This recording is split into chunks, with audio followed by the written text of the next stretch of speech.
Me voy a enlazar esta mañana con el colega periodista especializado en el crimen, especializado en tema de seguridad, Óscar Valderas. Vamos a platicar sobre este atentado en contra de trabajadores de la Comisión Federal de Electricidad el pasado, martes en la madrugada en Nonavas, Sonora. Y saludo a Óscar. Óscar, buenos días. Hola Karina, buenos días, muchas gracias por el espacio. Muchas gracias. Tú en tu trayectoria y en algunos análisis que has hecho, pues lamentablemente no solamente este tipo o este hecho, sino otros relacionados con el tema de seguridad. Cuéntanos, ¿cómo calificarías este hecho que no ha sido aislado en otras regiones del país, lamentablemente, y en hechos que han estado pues muy constantes en nuestra región, acá en Sonora? Ahora particularmente hablando de 2 trabajadores de la Comisión Federal de Electricidad, Óscar. Mira Karina, lamentablemente como tú comentas, no se trata de un hecho aislado. Sorprende siempre que el crimen organizado ataque a población civil que no tiene relación con el crimen organizado, porque lamentablemente durante mucho tiempo se nos dijo, y esta era la narrativa de la llamada guerra contra el narco, los enfrentamientos a las personas asesinadas en hechos violentos era porque supuestamente en malos pasos andaban, estaban relacionadas con actividades ilícitas. Hoy a 16 años de esta casi guerra civil que tenemos en México, pues nos hemos dado cuenta que no es así, que mucha de la gente es, por decirlo de este modo, inocente en esta guerra y no tiene nada que ver con estos grupos criminales. Así que cuando suceden este tipo de hechos, nos llaman la atención porque además eran trabajadores que estaban debidamente identificados como integrantes de la Comisión Federal de Electricidad, es decir, llevaban la ropa que los identificaba como trabajadores, credenciales, un vehículo rotulado, y a pesar de ello fueron atacados por lo que hasta ahora sabemos, de acuerdo con las primeras indagatorias de la Fiscalía Estatal, miembros armados del Grupo de la Línea, que es este brazo armado del Cártel de Juárez, que en la zona pelea el dominio con otro brazo armado, pero del Cártel de Sinaloa, este grupo conocido como los Salazar, sí, muy ligados o que han hecho una alianza formal en los últimos años con los hijos del Chapo Guzmán para controlar la estructura de este grupo criminal. Uh-huh. Lamentablemente, en los últimos años, Karina, los grupos criminales, para poder incursionar en la zona de esos enemigos, han empleado técnicas que ponen en riesgo a gente que no tiene relación con grupos criminales. Por ejemplo, es el caso. Durante la pandemia, uh-huh, compraron ambulancias, simulaban ser parte de la Cruz Roja, donde supuestamente llevaban cubrebocas, medicinas a algunas zonas, sí, y estas ambulancias se han hechizas, y los supuestos enfermeros, los supuestos médicos, eran en realidad sicarios que aprovechaban ese disfraz para poder ingresar a la zona. sí. Lo mismo ha hecho el crimen organizado simulando, por ejemplo, que son encuestadores del INEGI o que son trabajadores de Telmex, y a la hora de supuestamente revisar una línea telefónica, instalan ahí una cámara de vigilancia hechiza, apócrifa, para poder tener ojos sobre algún territorio en especial. Y estas técnicas que utilizan para disfrazarse y entrar a las zonas contrarias, pues ya la conocen los grupos criminales, y entonces cualquier persona que pudiera parecer sospechosa, pues son atacados. En muchas ocasiones son interrogados, son detenidos, en otras son entregados a grupos criminales, en muchos otros son desaparecidos o asesinados, y esto que vimos pues es la expresión más cruda de este tipo de actos. Este grupo criminal que lamentablemente va contra el grupo criminal, pensando que va contra un grupo criminal, me parece que confundan los trabajadores, sí, asesina a dos sobreviven al ataque, pero pues es parte lamentablemente de estas nuevas dinámicas digamos de control de territorio. Mucha gente del auditorio, Karina, seguramente lo sabe perfectamente. uh-huh, Ya hay carreteras que hace 15 años uno podía transitar de manera tranquilamente, segura. Hoy oye, no puede uno no, transitar. definitivamente no. Y Óscar, hay mucha indignación, pero sobre todo yo platicaba ayer y lo coincidíamos con colegas. No se trata de una situación en donde se destaca la labor de la autoridad, pero un vacío de información tremendo, tremendo, porque pasaron 24 horas para que se diera un mensaje por parte del mismo gobernador del estado, o una postura o un posicionamiento, pero también pasaron más de 24 horas para que la misma Comisión Federal de Electricidad, emitiera un comunicado. Y sale el delegado de la Fiscalía General de la República en el estado también dando cómo ocurrió los hechos. Sale porque abordan al secretario de gobierno y da una declaración tras un evento, donde dice que pudo tratarse de una confusión, pero poco a poco y con el transcurrir de las horas se ha ido como haciendo la relatoría de los hechos, pero no sale nadie a comunicar lo ocurrido, ni la propia comisión, pues. Yo creo, Karina, que habla de dos cosas, o tres, si me lo permites. La primera, que hay una apuesta a que el tema se olvidara rápidamente, que lamentablemente el asesinato de dos trabajadores se perdiera en la ola de noticias de violencia a la que lamentablemente estamos acostumbrados los mexicanos. Segundo, que cuando piensan que no se olvida que es un tema que sigue presente, que está conmocionando a muchas regiones del país, la Fiscalía entonces intenta abrir una segunda línea de investigación en la que apunte a que probablemente alguno de estos trabajadores estaría relacionado con actividades del crimen organizado. Así es. Porque de hecho esa es la segunda línea de investigación. Sí, lo señala el mismo secretario. Hay una narrativa que intenta ganar terreno en el cual dicen, no fue una confusión, es que iban directamente tras alguien de ellos cuatro. Y esto evidentemente sugiere la posibilidad de que uno tuviera relaciones con grupos del crimen organizado, lo cual, Karina, en esos momentos no solamente es irresponsable por parte de la Fiscalía decirlo, sino que es revictimizante, porque está manchando la honra de una persona que no puede defenderse. Pues ya no está aquí, falleció. Tener una defensa adecuada. Sí. Y yo creo que también parte de esta reacción tardía de la Fiscalía, uno como periodista, tú lo sabes bien, uno sí, lo ha claro. Dice, están ganando tiempo, porque están tratando de cuadrar una versión en la cual manchen la honra de alguien, lo revictimicen y entonces se quitan la presión social de resolver el caso, ya no es contra un trabajador, sino contra alguien que incluso podría ser un presunto criminal. Es muy grave, Karina, pero además, lamentablemente, ese es el manual, así es como durante años han hecho las fiscalías estatales para quitarse la presión social de resolver un crimen que no pueden o no quieren resolver.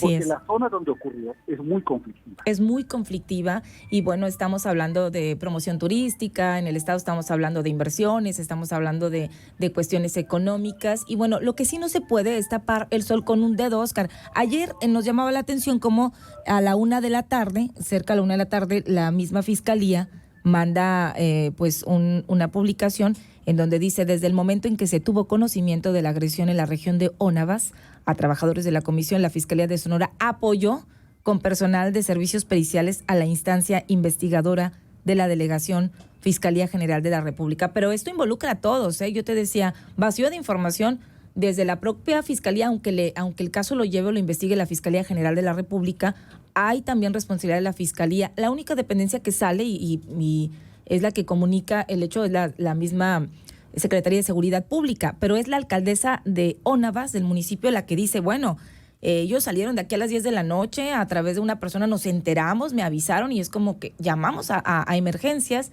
pero fue horas después. Entonces se presume que esto fue, y lo decía la autoridad, durante la madrugada, este asesinato, este ataque, pero los trabajadores estaban atendiendo un reporte de fallas de energía en el municipio de Ónavas. Entonces, te digo, hemos ido armando la historia. Lo que sí retomo, Oscar, no se puede tapar el sol con un dedo, ¿eh? No se puede hacer y además sería irresponsable. Revisaba yo ayer declaraciones del gobernador y justo en junio del año pasado, el gobernador Durazo concedía que la zona era de una terrible peligrosidad para las familias, para la gente que vive ahí, y había ofrecido un grupo especial que trabajara en la zona coordinado con la Guardia Nacional para que pudieran pacificar esta frontera entre ambos estados.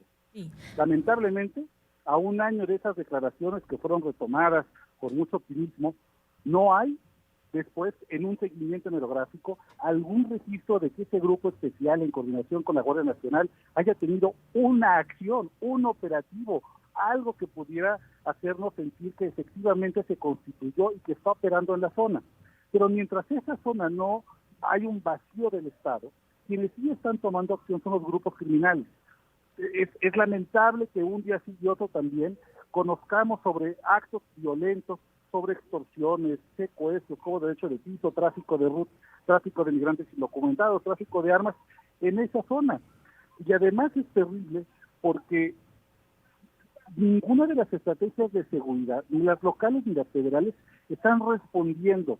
a las necesidades de la gente. Ujú. Hay mucha apertura de cuarteles de la Guardia Nacional, mucha discusión sobre la militarización de la seguridad pública.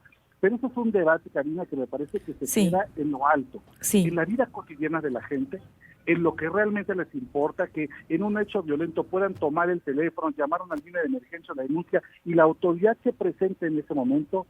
No hay garantía de que eso suceda. Y lamentablemente hay condiciones que vulneran a gente trabajadora, Sí, exacto. mucho más de lo que deberían vulnerarlos. Ya sea, ya También me iba. parece que la Comisión Federal de Electricidad debe una respuesta de por qué tiene trabajadores saliendo a la 1 de la mañana De un en lugar carreteras inseguro. con esa peligrosidad y sin condiciones para que puedan volver a casa con sus seres queridos. Sí, esto deja evidente también la falta de protocolos. Ayer mismo se manifestaban trabajadores de la comisión, decir, ¿sabes qué? No vamos a salir a trabajar porque no contamos con protocolos de seguridad y porque no queremos que nos pase lo mismo. Es decir, si ya tenemos como antecedente también que en esta zona, obviamente hay personas que, de hecho ahorita nos dicen, no tienen energía algunas personas de ese sector, que sí es prioritario, pero por lo menos ver el tema de protocolos de seguridad por los antecedentes, por cómo está la zona. Y sí, lo que a mí me parece y me llamaba mucho la atención es por qué salen tan noche de esa zona. Digo, tendríamos que tener todos la libertad de transitar a cualquier hora por nuestro estado, pero la realidad es otra. Ahora, yo siento que estamos como en un estado de indefensión, por decirlo de alguna manera. ¿Y por qué contra civiles? Porque pues si bien las líneas de investigación, Oscar, son que se trató posiblemente de una confusión por la hora, por lo que ya nos platicabas ahorita. Dos, que podría, alguno de los trabajadores, y ya lo que decíamos, estas declaraciones también, o esta narrativa que es de revictimizar. Y la otra, que también recuerdo el caso Levarón y otros casos que ya han ocurrido en el país, no es una manera de amedrentar, de decir, gobierno, pues aquí te va, o negociamos, o qué hacemos, o cómo. Cuéntame, tú que eres experto en este tema. Mira, hay que ya retomar, Karina, más la primera parte de lo que tú comentabas sobre protocolos para seguir esa pregunta que me haces. Las grandes empresas de este país, estoy pensando en las refresqueras, estoy pensando, por ejemplo, en las cerveceras, en la panificadora más grande, ellos ya tienen protocolos de seguridad para sus trabajadores. Hay algunas empresas, por ejemplo, las grandes delivery, Amazon, Mercado Libre, por ejemplo, que ya no entregan a ciertos códigos postales porque después de hacer un análisis de riesgo para sus trabajadores, entienden que no hay condiciones para llegar hasta esa zona. No es posible que las empresas privadas tengan ya claros estos diagnósticos de seguridad y de protección de vidas, y las empresas del Estado no la tengan. Es terrible que la CFE, que al mismo tiempo con agua, el INEGI, las mismas empresas no tengan ese tipo de diagnósticos. Y segundo, sobre lo que me comentabas, pues lamentablemente es una muestra de poder que tiene el crimen organizado cuando son mucho más letales que el propio ejército mexicano. Uh-huh. Cada vez que vemos este tipo de expresiones violentas donde no solamente se asesina a las personas, sino que además se calcina el vehículo, sí, pues. se les expone desnudos, se les muestra en posiciones sus cadáveres indignos, pues forma parte no solamente de la demostración de poder, sino también al mismo tiempo de la capacidad que tienen para entorpecer las actividades ministeriales. Sí. No me imagino qué tipo de pruebas va a poder obtener un perito de un vehículo claro, sino también es una forma de enviar un mensaje de terror, no solamente a los vecinos, sino a los grupos criminales. Es decir, ante la menor duda de que tú pudieras ser parte de un grupo criminal, te vamos a asesinar. Te puede pasar esto. No vamos a detenernos a investigar, no vamos a preguntar, no vamos a instalar retenes.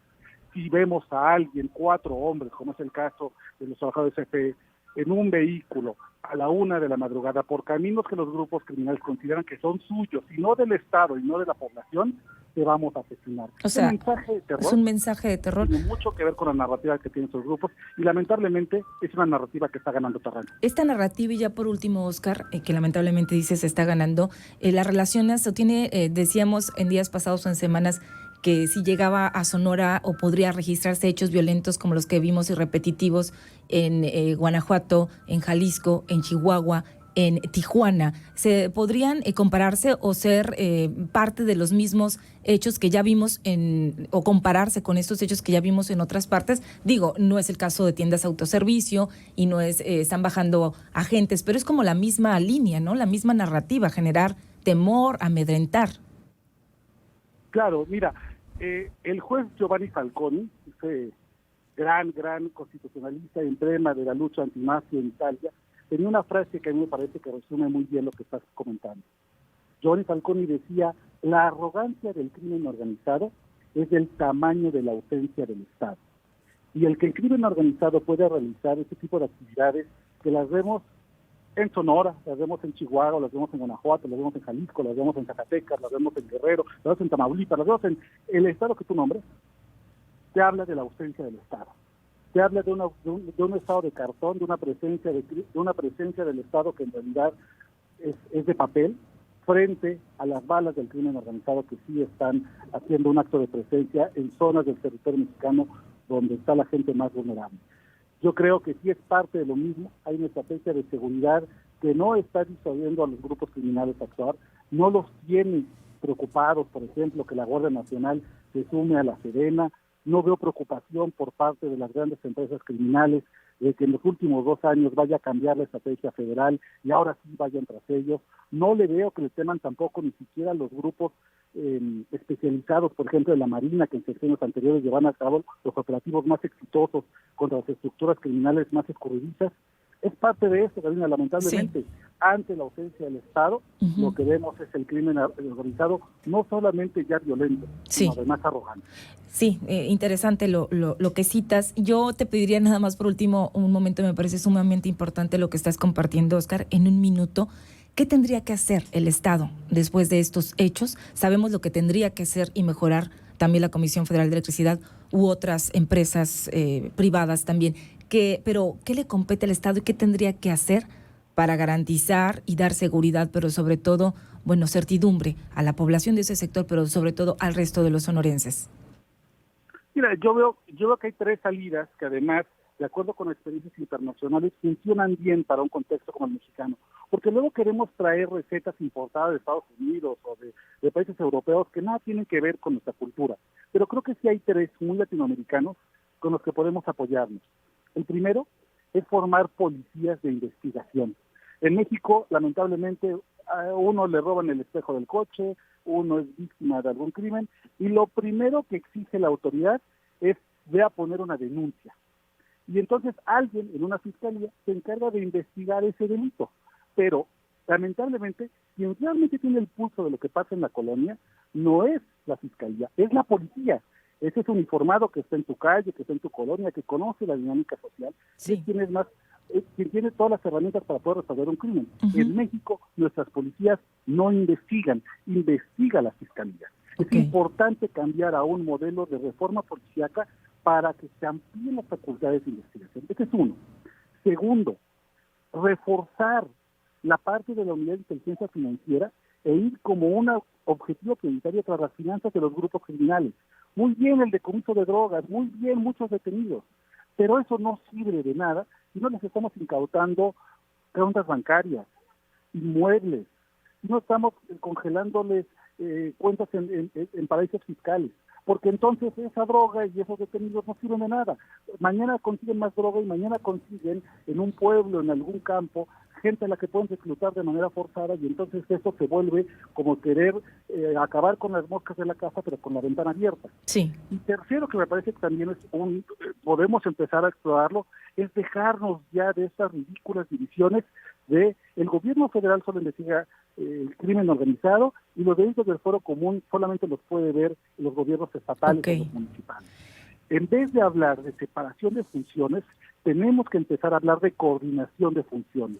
Los gobiernos estatales y los municipales pueden coadyuvar en la investigación de delitos federales, no simplemente decir, como creo que es crimen organizado, entonces lo aviento a la federación y yo me desatendo. Sí. Me puedo desatender ese tipo de cosas. Porque hay muchos presidentes municipales, muchos candidatos a gobernadores que llegan a cargos de elección popular, que son cruciales para la seguridad pública, bajo el argumento de yo les prometo que no voy a atender el tema del crimen organizado. Eso lo dejo a la federación. Sí, hay un deslinde. Una promesa de campaña. En la medida en que pensemos en cooperación, en vez de separación de facultades, yo creo que podemos empezar a cambiar la realidad de seguridad de este país. Interesantísimo lo que nos compartes, Óscar. Yo te agradezco nos hayas tomado esta llamada para hacer un análisis, comentarle a la población, bueno, que normalmente los jueves hay una conferencia de prensa por parte de las autoridades en el tema de seguridad. curiosamente se cambia para el día de mañana y no habrá declaraciones. Hemos solicitado pues entrevistas a la autoridad, en este caso a la titular de la Secretaría de Seguridad Pública, al secretario de Gobierno, para tener pues un posicionamiento y hablar sobre esta situación, pero bueno, nos han negado la entrevista. Es por eso también que queríamos analizar el contexto sobre este tema y lo ocurrido acá en el estado de Sonora con Óscar Valderas, que es experto, pues periodista experto en el tema de seguridad. Te mando un abrazo, Óscar, cuídate mucho y estamos en contacto. Claro que sí, muchísimas gracias, que tenga buen día. Un placer.